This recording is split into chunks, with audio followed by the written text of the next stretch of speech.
One day, when I touched down on the airfield at Nikolaev, the wounded were already waiting on stretchers, and whilst we tanked up, they were carefully loaded on board with a nurse to look after them on the way. I received the starting signal, and as I taxied forward for the takeoff, there was a fountain of dirt where the man who had given me the signal had been.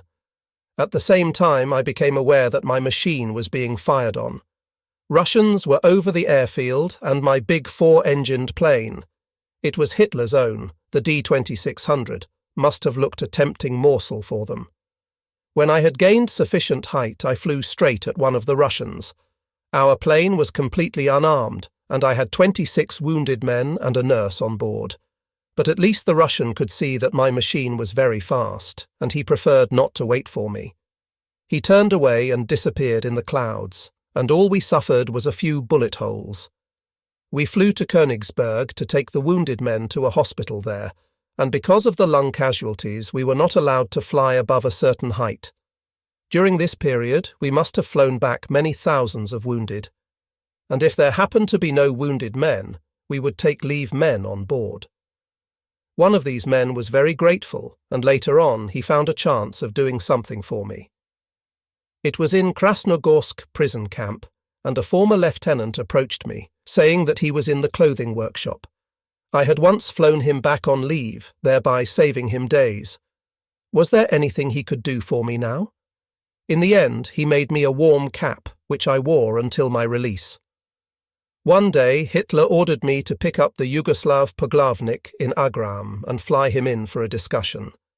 I landed on a small German military airfield and discovered that the neighbourhood was swarming with partisans, so much so that our men could leave the airfield only in force. I had not been there long when the Poglavnik arrived with a column of cars, each of which carried a mounted machine gun to deal with partisans. On the flight back to Agram with the Poglavnik, I made an intermediate landing in Vienna, and from there I had an escort of 6 fighter planes. It was evening when we landed in Agram, and too late to start on the return flight, so the Poglavnik invited me to stay with him. We drove into the town, escorted by lorries armed with machine guns, and I had dinner with my host. That evening, my collection of Balkan orders was supplemented by a Yugoslav decoration, also to be worn on a ribbon round the neck. Hitler insisted that he must cut Russia's oil artery, meaning the Volga, and he had therefore given orders that the Sixth Army was to hold on to Stalingrad until it could be relieved. But by this time everyone realized that Stalingrad was lost, and that a tragedy without a parallel in German history was unrolling in the ruined town on the Volga. The mood in our headquarters was very depressed. At table one day, Hitler told us that he had discussed with Göring the possibility of supplying Stalingrad from the air. 20 tons a day would have to be flown in, and Göring had declared that this could be done. Perhaps in summer it would have been possible, but what Göring had obviously forgotten was that in November and December the possibility of mist and fog has to be considered. The machines had to follow each other into Stalingrad so closely that when visibility was poor, the danger of collisions was considerable. In fact, many planes were lost in this way. And there was another disadvantage of poor visibility. Our machines often landed their precious loads on enemy airfields. We afterwards discovered that, through treachery, the Russians had come into possession of various code signals. When the mist was so heavy that a plane could not be landed by sight, the wireless operator would call for a beam from the ground. A Russian station would then answer him and give him a beam, and the German plane would land on a Russian airfield, usually too late to rectify the mistake. I contributed a number of machines to the Stalingrad airlift, and one of them did not return. The last days of Stalingrad shook Hitler deeply, and we realized that for the first time he was beginning to show signs of strain. As far as I can remember, the gist of the last message we had from Field Marshal Paulus was, "The cellar in which I have my headquarters with 7 other generals has become untenable. Stalingrad can no longer be held. Long live Germany. Long live the Führer." Some weeks later, we saw photographs in British newspapers purporting to have been taken at Stalingrad. One of them represented Paulus negotiating the surrender with the Russians. The reproduction was very poor, and we could not recognize Paulus or anyone else with certainty. Hitler pored over those reproductions with a magnifying glass for a long time, trying to make up his mind whether they were authentic or false. Finally he shook his head and declared, "They must be fakes. That couldn't be Paulus." General Jodl agreed with him. According to Jodl, Paulus had told him on his last visit to Stalingrad that he had poison and in any case my pistol. And Paulus had added, "A German field marshal just doesn't let himself be taken prisoner." But after a while we learned the truth.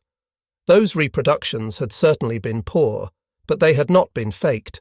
In fact, Paulus had gone even farther than negotiating the surrender of his men, and his behaviour led ultimately to the formation of the notorious Free German Committee, to which he lent his name, his rank, and his benevolent support, even though he may not have gone so far as Seydlitz and some of the others did. After the loss of Stalingrad and the collapse of the Caucasian Front, violent disputes arose between Hitler and the generals of the Supreme Command, the OKW. General Haider was Chief of Staff at the time, and as no agreement could be reached, he resigned. His successor, General Zeitzler, occupied the post until 20th July 1944. Hitler now ordered that an exact stenographic record of all important discussions should be kept, so that at least in future there should be no more disputes about what had actually been said. A special staff of expert shorthand writers was now added to headquarters staff. Hitler's bitterness over these terrible defeats and his disagreements with his generals now made him morose, withdrawn and mistrustful, and one result of this was that he no longer came to our common table, for now he feared that anything he said might be used against him, particularly as he was impulsive and accustomed to speak very frankly. He now took his meals alone in his own bunker, and only when he had highly placed and important guests did he sit down to table with them. In the mornings he was usually to be seen for half an hour or so exercising his favourite dog in the grounds. Die Blonde, it was called, and I don't think I ever saw a more beautiful dog. It was very intelligent too, and it seemed to understand every word Hitler said to it. The tragedy of Stalingrad was the beginning of the end for Germany. Not only did Hitler lose a great army, but, in addition, the confidence which up to then had reigned supreme at home was suddenly destroyed. Naturally, a tremendous amount of discussion took place on the causes. Some of the questions went even deeper. For instance, many people were anxious to know just when Hitler decided to attack Russia, but only on one occasion did I hear him give a straight answer to that question. A visiting Gauleiter from somewhere or other dared to ask him, and Hitler replied, 4 weeks before the war, with Russia, actually began. Whilst I was in Russia, those prisoners who had the bird tattooed under their arms were singled out for particularly bad treatment, and some of them were even executed. They were supposed to be particularly fanatical Nazis and SS men.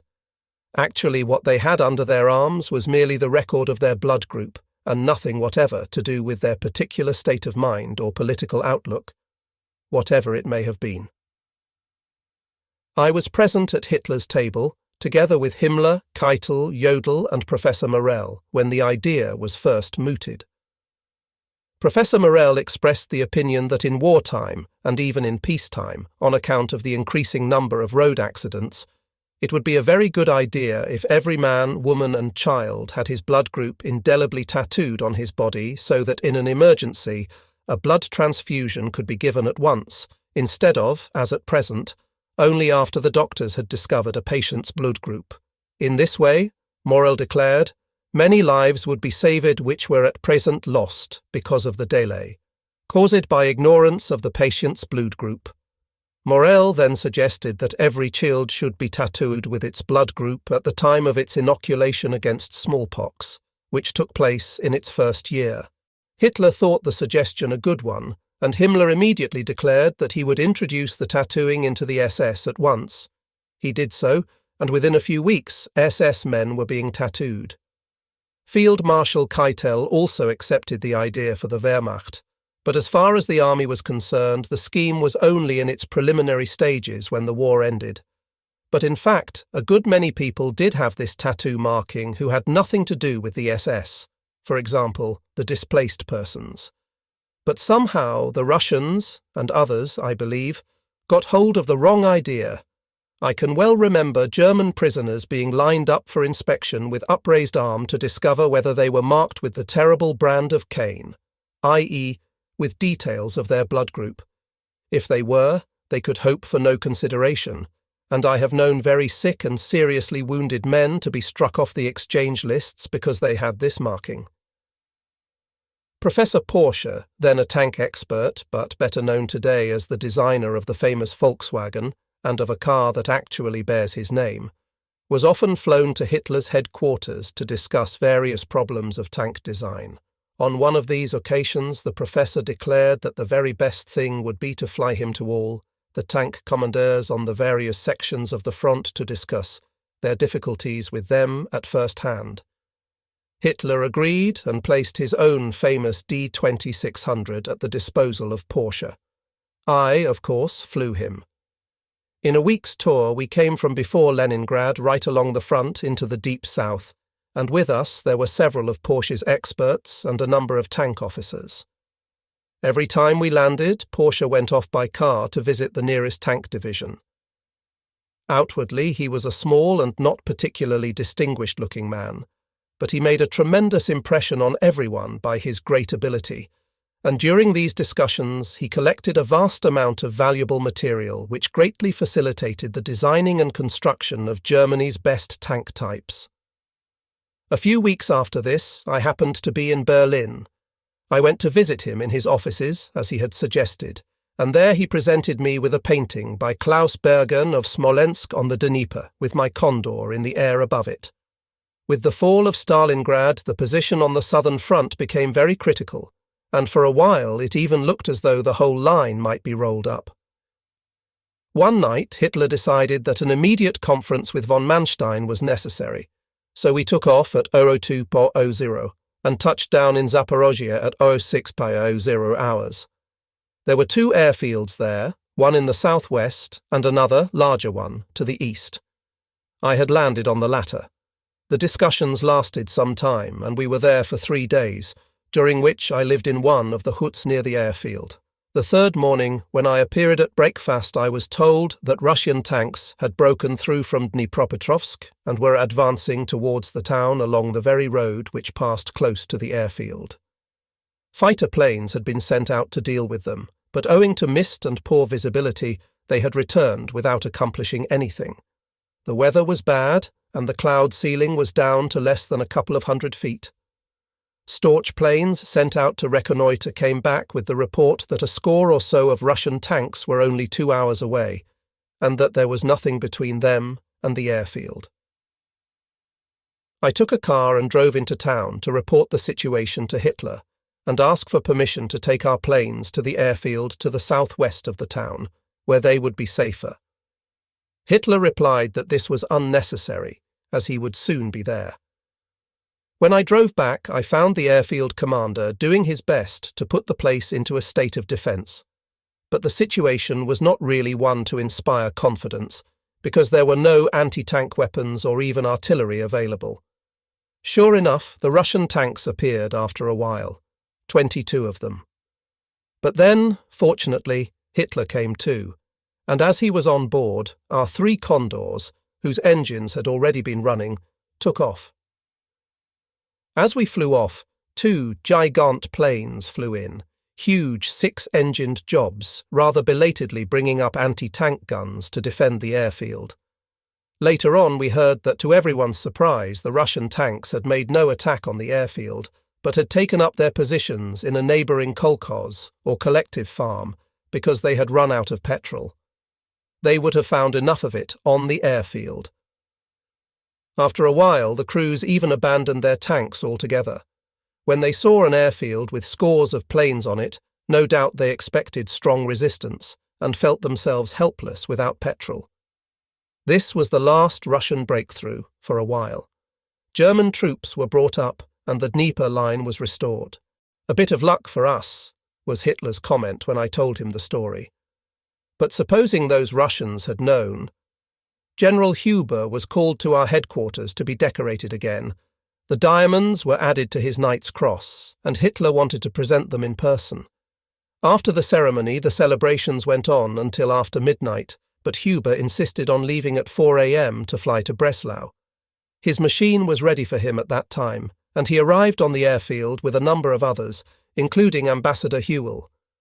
The pilot, an officer of the Luftwaffe, taxied his machine to the start, and the runway ahead of him was marked with lamps. General Huber and his fellow passengers now entered the plane, which took off perfectly and flew away in a westerly direction. But hardly had it left the airfield than it veered left towards the hills, which were only a few miles away. The machine turned right again. No doubt the pilot had seen the lighted huts on the hills and had tried to turn away. But too late. One wing touched the ground and the plane crashed. All on board were killed outright, except Ambassador Hewell, who was seriously injured and was in hospital for weeks before he finally recovered. There was an Egyptian plague of mosquitoes in the marshy east, and we were not spared in Rastenburg. It was so bad that our sentries wore mosquito nets covering their faces. In addition to the mosquitoes, there were large numbers of frogs too, and every night they would give tremendous concerts. But then, one evening, they were silent. It was a day or two before Hitler noticed it, but then he inquired the reason. It appeared that some department or other had started a campaign against the mosquitoes by pouring hundreds of gallons of petrol into their pools. No doubt that destroyed many larvae, which would afterwards have become mosquitoes, but there were more than enough left. In fact, so many still that you hardly noticed any difference. But the effect on the frogs had been devastating.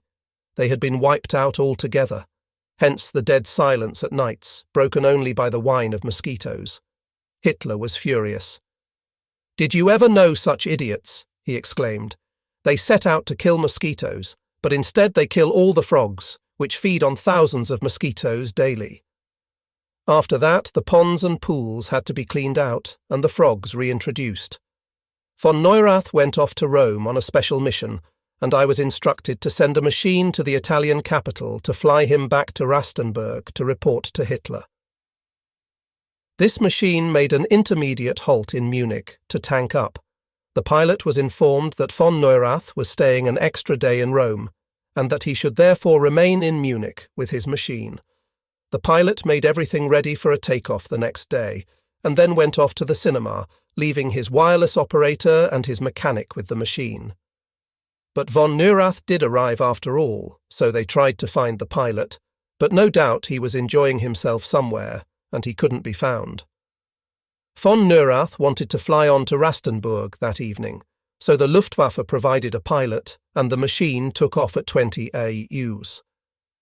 The weather was bad, particularly along the Vistula, and von Neurath's plane ran into a heavy storm moving from west to east. At first, the pilot tried to fly through it, but then, because he had von Neurath on board, he got cold feet and began to fly along it. From Rastenburg, we were in touch with the machine for a while, but then the weather made wireless contact impossible. By midnight, we were aware that the machine must have run out of petrol, and Hitler grew very worried. However, about an hour later, a call came from a small Polish frontier station. Von Neurath's plane had made a forced landing in the neighbourhood, but although the plane was wrecked, von Neurath and the other passengers were uninjured. Cars were sent off at once, and von Neurath arrived at Hitler's headquarters in Rastenburg at 4 o'clock in the morning. Later that day, I visited the spot in one of our Fieseler Storch planes. The pilot of von Neurath's plane told me that he had flown along the edge of the storm until his petrol was exhausted. As it was dark, it was not easy to see the ground, but he found a small lake glimmering in the gloom, and beside it a stretch he thought might be suitable for a landing. Unfortunately, there was not sufficient room, and the machine ran off the firmer ground into a bog, taking 1 or 2 birches with it on the way. When they got out of the plane, von Neurath and his companions immediately sank up to their knees in the bog, but they managed to reach firm land and get to a telephone. After that, all that remained to be done was to teach that pilot what to do the next time he ran into a storm. Generally speaking, a storm area is not more than 10 or 12 miles deep. In his case, as he could see the direction in which it was moving, he should have found the best spot he could, and then flown at right angles into the storm. He would soon have covered that 10 or 12 miles, and then he would have had calmer weather behind the storm front, and would have been able to reach Rastenburg easily. Jodl was to make a visit of inspection to Dietl in Finland, and I flew him there. Our first stop was in Rival, where we received permission to fly into Finland and were instructed what course to set. We flew over Helsinki, but did not land there, and went on over a typical Finnish landscape of woods and lakes to Micheli near Viborg. The front was not far away from there, and one of the tasks I had been given was to report whether the airfield at Micheli was suitable for landing condors. It was.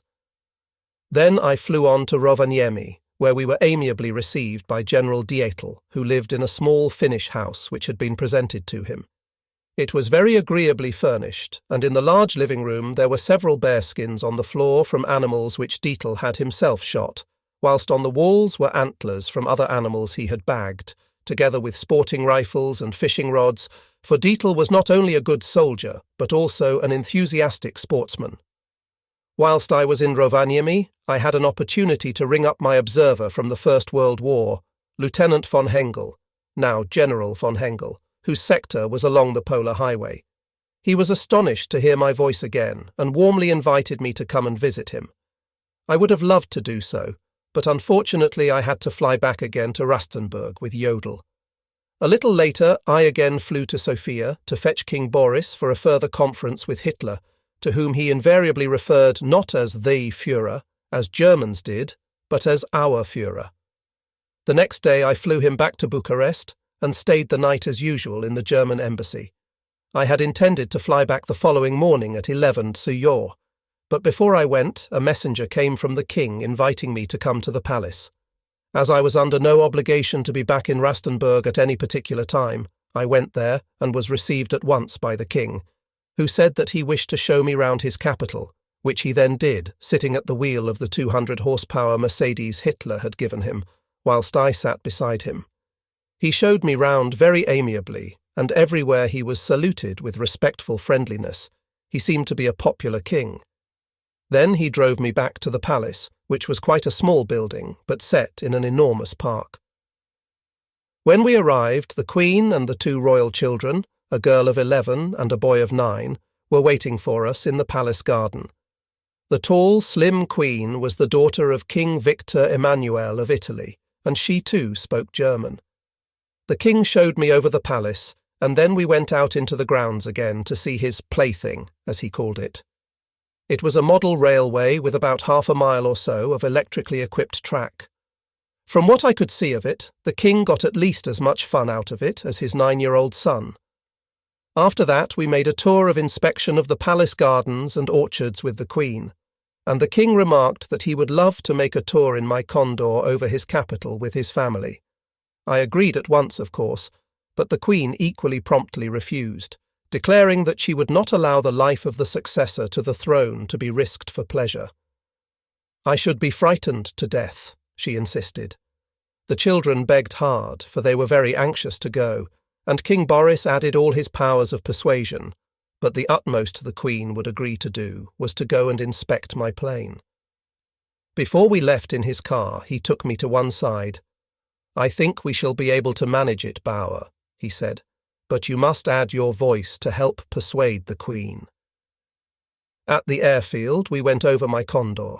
I explained everything to them, and I was truly able to say that in my view there would be no risk at all for the heir to the throne in such a trip over Bucharest. And I added that I was really a very experienced pilot, having flown about 700,000 miles in all weathers. The Queen did not doubt this, but she refused to be persuaded, and the king had to give up resignedly. In September 1943, I flew Hitler to Insterburg, where the latest models produced by the German aircraft industry were demonstrated to him. Practically all the high-ups were present, including Göring, Milch, Körner, Professor Messerschmitt and Professor Tank of the Fokker-Wulf concern. First of all, we were shown rocket-firing planes, and then two types of jet, a bomber and a fighter. The formal part of the affair was concluded with a demonstration of the so-called Rotterdam radar apparatus.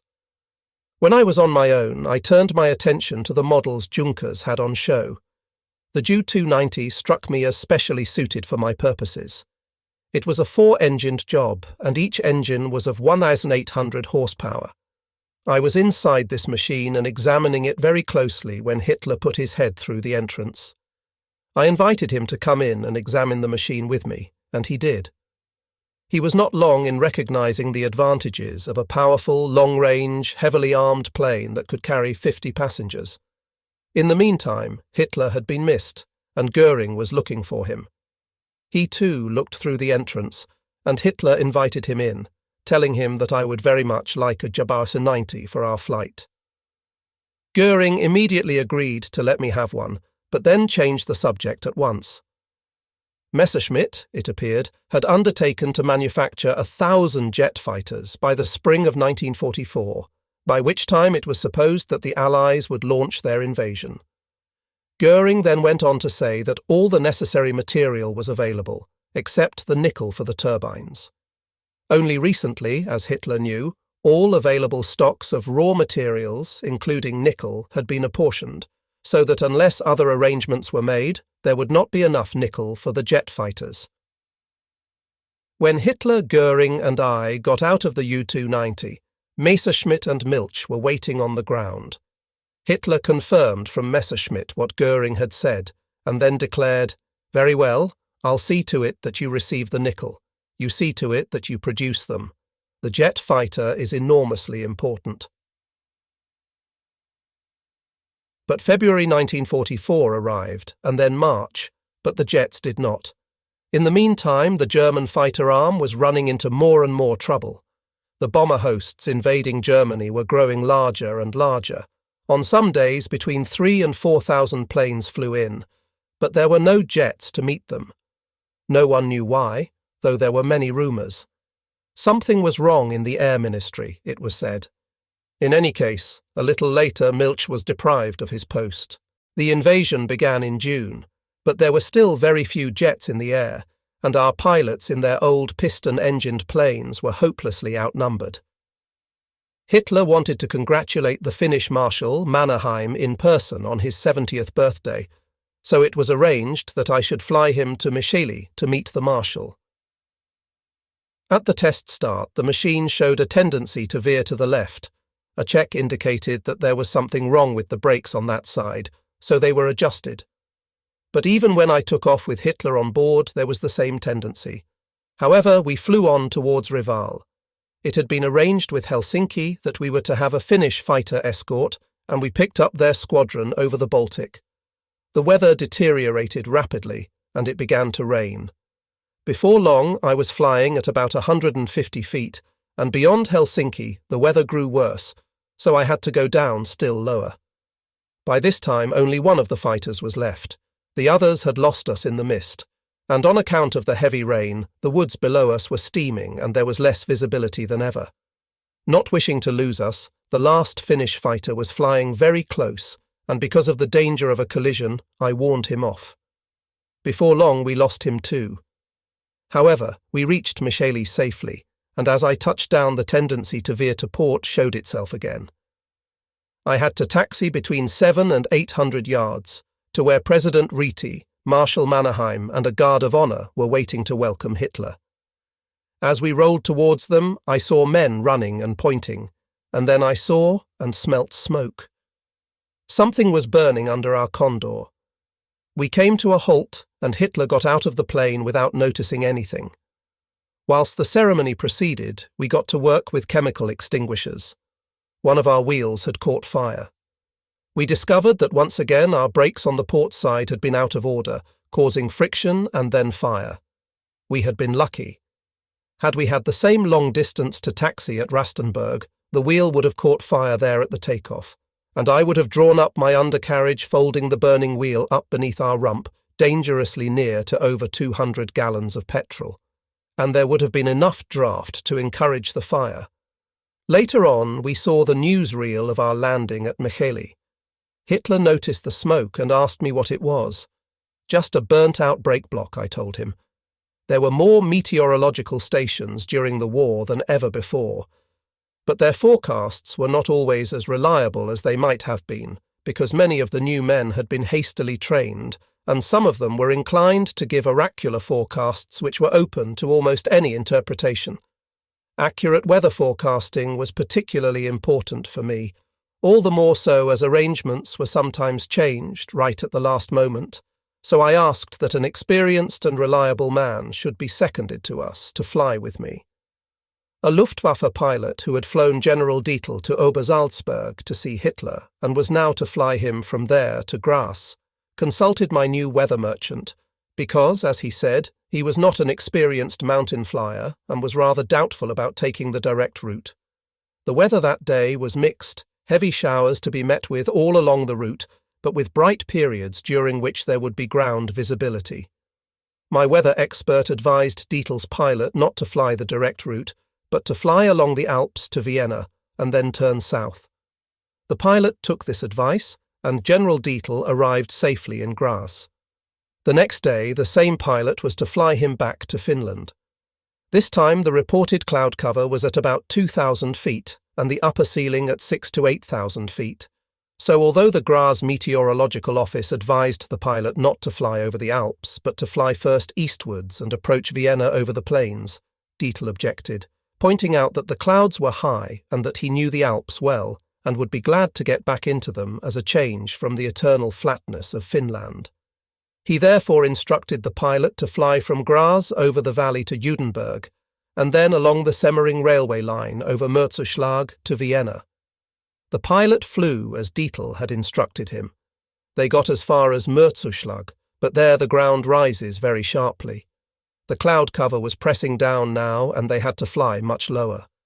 Ahead of them, the mountain peaks were already lost in mist and cloud. The Ju-52 flew over one ridge safely, but then found itself surrounded by cloud. The pilot turned right to get out of the clouds, but one wing hit a tree. The plane crashed, and everyone on board was killed. In March 1944, I had flown King Boris of Bulgaria back to Sofia and was on my way home to Munich. Not far from Belgrade, we received a message advising us to land because strong US bomber forces with fighter escort were entering the area. Such fighter planes had already shot down several of our regular planes to Belgrade. However, we had no passengers on board, so I decided to risk it, merely warning our machine gunners to keep their eyes peeled and asking both Belgrade and Graz to keep us informed of the enemy's whereabouts. About 10 minutes before Graz, we received a WT signal indicating that strong forces of American planes had just passed Udine flying towards Graz.